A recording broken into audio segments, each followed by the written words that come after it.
হরে কৃষ্ণ। হরে কৃষ্ণ। প্রভু কেমন আছেন? ভালো। আপনার নাম কি প্রভু? অনুকূল দাস। প্রভু আপনার নাম? সুব্রত দাস। সুব্রত দাস, অনেক সুন্দর নাম। হরে কৃষ্ণ। তো আপনাদের অসংখ্য ধন্যবাদ আমাদের এই বৈদিক টিভি চ্যানেলের কুইজ পর্বে অংশগ্রহণ করার জন্য। তো আজকে মন্দিরে অনেক ভিড় হয়েছে, আবার বৃষ্টির কারণে সবাই মন্দিরে এসে স্থান নিয়েছে। তো আজকে এই বৃষ্টি সম্পর্কে আপনাদের কুইজ প্রশ্ন করব। তো প্রশ্ন আমরা 5টি আপনাদের করব। তো এর মধ্যে 4টির উত্তর দিতে পারলে আপনাদের জন্য একটা বিশেষ পুরস্কার রয়েছে। তো আপনারা কি প্রস্তুত? হ্যাঁ। প্রভু প্রস্তুত? হ্যাঁ। অসংখ্য ধন্যবাদ প্রভুদের। তো এই যে বৃষ্টি হচ্ছে, বৃষ্টির দেবতাকে? দেবরাজ ইন্দ্র। প্রভুকে? দেবরাজ ইন্দ্র। সঠিক, দেবরাজ ইন্দ্র। হ্যাঁ।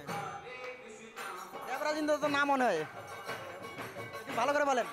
না, দেবরাজ ইন্দ্রই। 100% শিওর? হ্যাঁ। অসংখ্য ধন্যবাদ প্রভুদের। আসলে বৃষ্টির দেবতা হচ্ছেন দেবরাজ ইন্দ্র। এই যে দেবরাজ, ইন্দ্রকে দেবরাজ বলা হয় কেন? তিনি আমাদের সকল দেবতাদের রাজা, তাই। অসংখ্য ধন্যবাদ। এছাড়াও তিনি কোথাকার রাজা? স্বর্গরাজ্যের। প্রভু উনি যে বলছে স্বর্গের রাজ্যের রাজা দেবরাজ ইন্দ্র, এটা কি সঠিক? হ্যাঁ, এটা স্বর্গের রাজাই। স্বর্গের রাজা। সঠিক? সঠিক। অসংখ্য ধন্যবাদ প্রভুদের। তো এবার আমরা যাব দ্বিতীয় প্রশ্নে। যে এই যে দেবরাজ ইন্দ্র একবার অনেক ক্রোধান্বিত হয়ে, ক্রুদ্ধ হয়ে উনি ব্রজবাসীদের উপরে অনেক বৃষ্টি এবং বর্ষণ এবং বজ্রপাত করেছিলেন, সেটা কি জন্য? ভগবান শ্রীকৃষ্ণের পিতা একবার দেবরাজ ইন্দ্রের পূজা বন্ধ করে তারা গিরি গোবর্ধনের পূজা করছিল, তাই দেবরাজ ক্রুদ্ধ হয়ে এই বৃষ্টি বর্ষণ করেছিল। প্রভু উনি যে বললো এই তত্ত্বটা, এটা কি সঠিক? হ্যাঁ, সঠিক। সঠিক তো? হ্যাঁ, সঠিক। অসংখ্য ধন্যবাদ প্রভুদের। তো দেবরাজ ইন্দ্রের পূজা বন্ধ করে নন্দ মহারাজ গিরি গোবর্ধনের পূজা করেছিলেন, তাই দেবরাজ ইন্দ্র ক্রুদ্ধ হয়ে এই বজ্রপাত এবং বৃষ্টি বর্ষণ করেছিলেন। তো অসংখ্য ধন্যবাদ আপনাদের। তো এই যে বৃষ্টিপাত আর এই যে বজ্র প্রদান করেছিলেন ব্রজবাসীদের উপরে, এটা কতদিন? 7 দিন। কতদিন প্রভু? 7 দিন 7 রাত। 7 দিন 7 রাত। অসংখ্য ধন্যবাদ প্রভুদের। তো ওনাদের দ্বিতীয় প্রশ্নের উত্তর সঠিক। তো এবারে যাবো আমরা তৃতীয় প্রশ্নে। তো তৃতীয় প্রশ্ন হচ্ছে যে এই যে বৃষ্টি এবং বজ্রপাত থেকে পরমেশ্বর ভগবান শ্রীকৃষ্ণ ব্রজবাসীদের কিভাবে রক্ষা করলেন? ভগবান শ্রীকৃষ্ণ ওই যে গোবর্ধন পর্বতকে নিজের নিজের কনিষ্ঠ আঙ্গুলে ধারণ করে ব্রজবাসীদের রক্ষা করেছিলেন। কনিষ্ঠ আঙ্গুলে ধারণ করে। প্রভু এটা কি সঠিক? হ্যাঁ, সঠিক। আপনি জানেন এটা? হ্যাঁ। উনি বলছে দেখি, আপনি বলছেন যে সঠিক, আপনিও জানেন? হ্যাঁ, জানি। অসংখ্য ধন্যবাদ প্রভুদের। তো আপনারা কি মানে কোনো গ্রন্থ পড়েন না এই বিষয়গুলো, মানে তথ্যগুলো আসলে কিভাবে জানলেন? গ্রন্থ পড়ে আর মন্দিরে আসা যাওয়ার কারণে মন্দির থেকে প্রভুরা।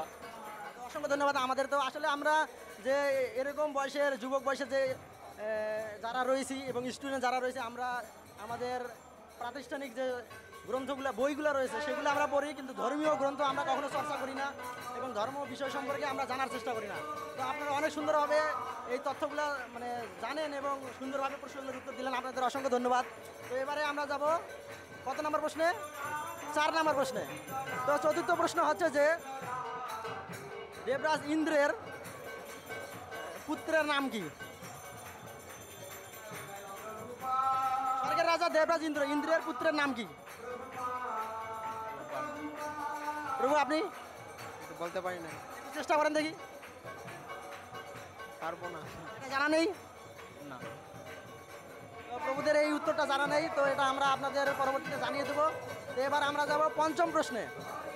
তো পঞ্চম প্রশ্ন হচ্ছে যে এই পৃথিবীতে যখন গঙ্গা দেবীর আহ্বান হয়, তো সর্বপ্রথম উনি কোথায় পতিত হন?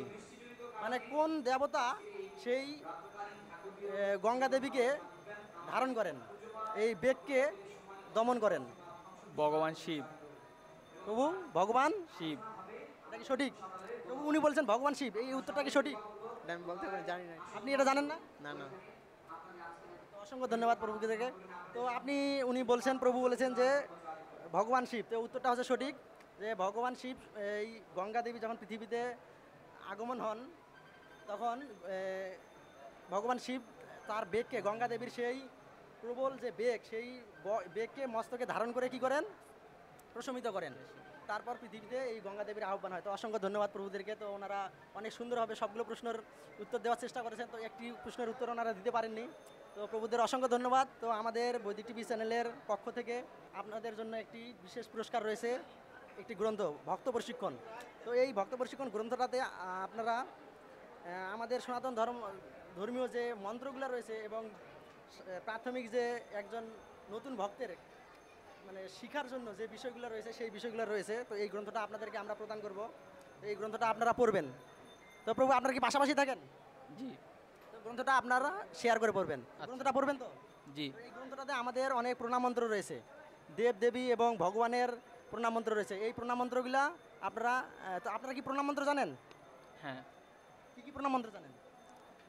জগন্নাথ দেবের, তারপরে রাধা কৃষ্ণের। প্রভু আপনি বলেন। জগন্নাথ, রাধাকৃষ্ণ, তারপর শিব, দুর্গা, সরস্বতী। তো অসংখ্য ধন্যবাদ প্রভুদের, ওনারা অনেক মন্ত্র জানেন। তো আসলে আমাদের এই সামনে রথযাত্রা আসতেছে, রথযাত্রা এবং স্নানযাত্রা, সামনে স্নানযাত্রা আসছে। অনেকে মন্দিরে আসবেন, এবং কি করবেন, এই জগন্নাথকে স্নান করাবেন, স্নানযাত্রায় অংশগ্রহণ করবেন এবং জগন্নাথকে প্রণাম করবেন। তো অনেকেই জানেন না কিন্তু জগন্নাথের প্রণাম মন্ত্র, তাই তো? অনেকে কিন্তু জগন্নাথের প্রণাম মন্ত্র জানেন না। তো আপনাদের মাধ্যমে সকলে জগন্নাথের প্রণাম মন্ত্র জানবেন। আপনারা একটু জগন্নাথের প্রণাম মন্ত্র বলেন। কে বলবেন আগে? বলেন, জগন্নাথের প্রণাম মন্ত্র বলেন। নীলাচয় নিবাসয় নিত্যায় পরমাত্মনে বলভদ্র সুভদ্রা এবং জগন্নাথায়তে নমঃ। অসংখ্য ধন্যবাদ প্রভুকে। তো প্রভু এবার আপনি বলেন একটু। নীলাচল নিবাসায় নিত্যায় পরমাত্মনে বলভদ্র সুভদ্র এবং জগন্নাথায়তে নমঃ। হরে কৃষ্ণ। অসংখ্য ধন্যবাদ প্রভুদেরকে। তো প্রভু এই যে আপনাদের গ্রন্থটা ধরেন। ধরেন। হরে কৃষ্ণ। তো প্রভু অসংখ্য ধন্যবাদ আপনাদের। আপনারা এখন সবার উদ্দেশ্যে একবার হরে কৃষ্ণ মহামন্ত্র বলেন। হরে কৃষ্ণ হরে কৃষ্ণ কৃষ্ণ কৃষ্ণ হরে হরে, হরে রাম রাম রাম হরে হরে। হরে কৃষ্ণ। অসংখ্য ধন্যবাদ সকলকে। হরে কৃষ্ণ। এরকম সনাতন ধর্মীয় বিভিন্ন কুইজ ভিডিও পেতে চ্যানেলটি সাবস্ক্রাইব করুন, ভিডিওটি লাইক, কমেন্ট এবং শেয়ার করে সনাতন ধর্মের প্রচারে সহযোগিতা করুন। হরে কৃষ্ণ।